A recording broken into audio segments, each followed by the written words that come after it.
There's been a sustained diplomatic push trying to bring peace to the country's northern region, Tigray, with the two conflict parties reportedly holding US-sponsored talks in neighboring Djibouti.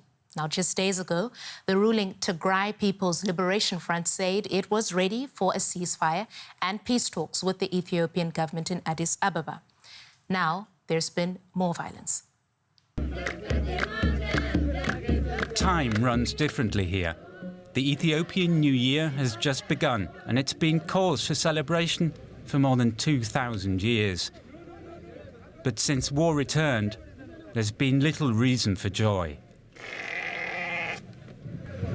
As you can see now, everything is expensive. If there was peace, it wouldn't be like this. People have less income. They can no longer afford this. Therefore, the current situation is very difficult. I think if peace comes to the country, prices will go down. This new year did bring a statement from the Tigray People's Liberation Front. The TPLF said they would participate in an immediate cessation of hostilities, leading to a permanent ceasefire with mediation through the African Union.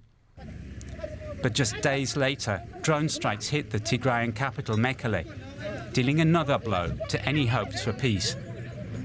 Hospital staff say at least 10 people died on that morning alone. The attacks hit a university, a TV station and this residential neighbourhood. Inside what's left of this home, the family dog lies dead. The TPLF blames the government of Prime Minister Abiy Ahmed, accusing Addis of, quote, defying any possibility for peaceful solution. The Ethiopian government has not commented on the latest air raids.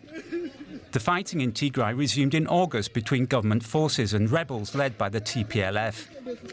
Alongside the conflict, Tigray is under a communications blackout, and the Ukraine war has made an already disastrous humanitarian situation even worse.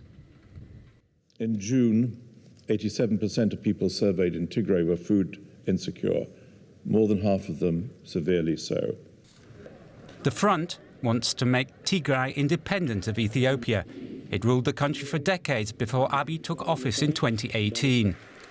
Abiy's government says that TPLF is a terrorist group and sent the Ethiopian army in to topple it in 2020.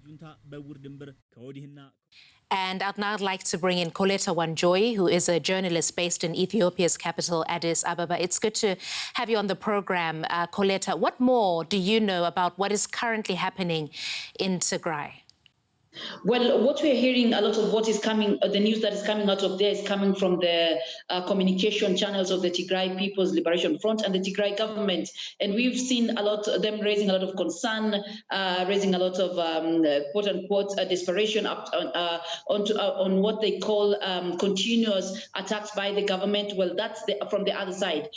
From the humanitarian agencies, they've already raised concern and say that already the situation inside Tigray was already dire even before the new fighting began. So they are saying that the gap of supply of humanitarian issues is going to be really be more wide, you know, if a ceasefire is not reached and continuation of humanitarian supplies, goes on. So it's an issue of desperation, an issue of also blockade in terms of how to verify information that's coming out of there, because on the other side, the government has not really said much in the past few days. You talked about a ceasefire, Koleta. There was a ceasefire. That is that the fighting had stopped for about 5 months in Tigray. What led to that ceasefire being broken now that we have this renewed fighting? Well, the ceasefire was a unilateral ceasefire declared by the government of Ethiopia, and it was a humanitarian ceasefire after a lot of concern came up that a lot of supplies, humanitarian assistance, was not going into the Tigray region. And in the 5 months, we saw some supplies going in, although the UN and humanitarian agencies said it was not enough, but at least there was something going in. Now, as of now, it is really hard for us to say this is what exactly brought back the fighting afresh, because we've seen the government blaming the TPLF for refusing to assent to the issue of peace talks or peace negotiations, and the TPLF has blamed the government for provoking its forces and also causing airstrikes. So it's really hard to really tell and pin on a particular point and say this is what began the fighting, because it's been blame issues between the two of them. Yeah, the classic case of conflicting narratives. But you were talking about the leaders in Tigray there, that is the TPLF. They said that they are ready for peace talks with the government in Addis Ababa. They say that on condition that those peace talks are led by the African Union. How significant is this development? Well, what we saw, the declaration of the Tigray government on the issue of peace talks was kind of a compromise, because we know earlier they had said that they do not trust the African Union Commission leadership, and they had preferred that the president of Kenya and Kenya lead the process. So now their new announcement on accepting that the African Union should lead the process kind of conforms to what the government had also wanted, you know. So that was kind of a compromise on their end, according to what analysts are saying. But at the end of the day, they've said they're ready.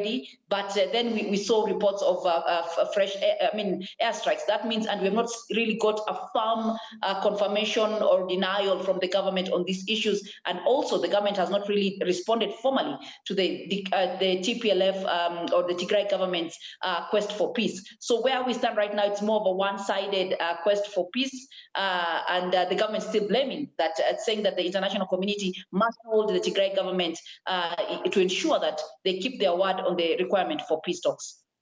All right, that is the journalist Coletta Wanjoy talking to us from Addis Ababa there.